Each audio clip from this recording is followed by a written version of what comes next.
ओम news 24 को स्वागत करुच्ची। जो बात्या को नहीं जो प्रकार भाव में अलर्टमेंट कर संपूर्ण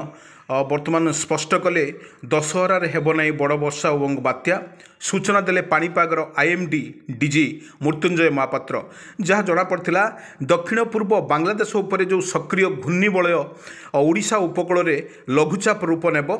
घूर्णिबलयर लघुचाप अधिक घनीभूत होबार आशंका कम वर्तमान कौन भय करिबार नहीं सूचना देइचंती पाणीपागर महानिर्देशक मृत्युंजय महापात्र। अक्टोबर मासरे जो लघुचापर गुरुत्व बहन करे ता पाणीपागर संपूर्ण अनुकूल रही भारतर पाणीपाग विभागर बात्या हेब एवं 5 दिन पूर्व लोकंकु मानकु सतर्क कराए कौन गुजब को विश्वास कर ना यह सूचना देइचंती महानिर्देशक पाणीपागर भारतर महानिर्देशक मृत्युंजय महापात्र जे कि कौन बात्या एवं कौन प्रकार तांकु जो सूचना जो दि जाइए ताहा कौन लोकंकु किछि गुजब को विश्वास करंत नाही जहाँ जो करा दशहरा को फिका पकेब सा संपूर्ण बराबर जो दि जाइए ता संपूर्ण मुक्त कर कौन प्रकार चिंता करिवार नहीं दशहरा को संपूर्ण फिका रहिबो नाही बोली आईएमडीजी जो सूचना देइचंती पाणीपागर महानिर्देशक जो दि जाइए जो 1999 मसीहार जो बात्यार अक्टोबर मासर जो बात्यार ऋतु आसे ताहा संपूर्ण जो दी जाइए अक्टोबर मासरे जो पूजा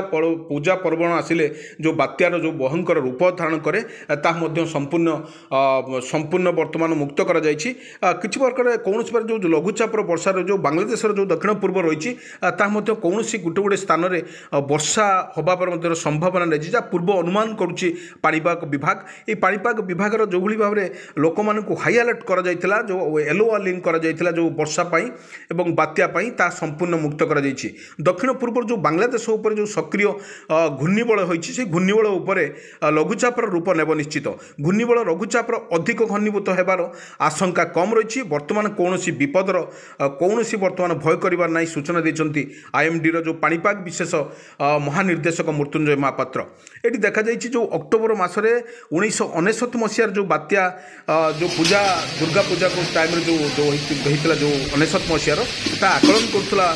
पाणीपाग विभाग जो आकलन करुला एथरक पूजा बजार को सरगम थी पूजा बजार को फिका पड़ो ताहा संपूर्ण मना कर किसी प्रकार व्यस्त हवा दरकार ना यह बात्यार किसी बात्या रूप जो नबार बात्या रूप नेब ना ताहा किसी हल्का पवन सहित वर्षा एवं बिजुली घड़घड़ी सर वर्षा होबार संभावना अधिक रही अलर्टमेंट कर ऋतु जो अक्टोबर मासरे जो बात्यार ऋतु जो आसे ताहा ए जो अक्टोबर रे जो 4 ରୁ 10 तारिख पर्यंत लगातार भाव में जो वर्षार जो आकलन कर ताहा हल्का वर्षा एवं पवन सहित वर्षा बिजुली घड़घड़ी सहित हम और कौन जिला को जो अलर्टमेंट कर जो 18टी जिला को येलो वार्निंग जारी कर कौन